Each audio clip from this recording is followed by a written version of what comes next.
Suunniteltiin muutama vuosi tätä taloprojektia ja potkaistiin viime kesänä käyntiin. Syksystä asti ollaan aktiivisesti rakennettu ja nyt alkaa loppusuora häämöttää. Lämmitystavan valinta oli loppuviimein helppo, kun selvisi, että meillä on mahdollista saada kaukolämpö meidän taloon.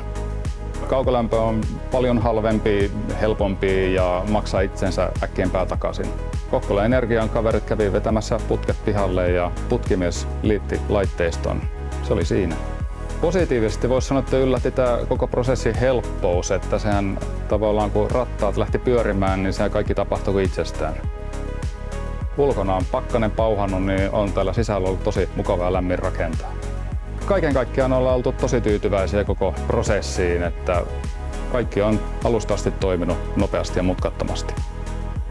Kyllä mä ehdottomasti suosittelisin kaukolämpöä ihan kenelle tahansa rakentajalle.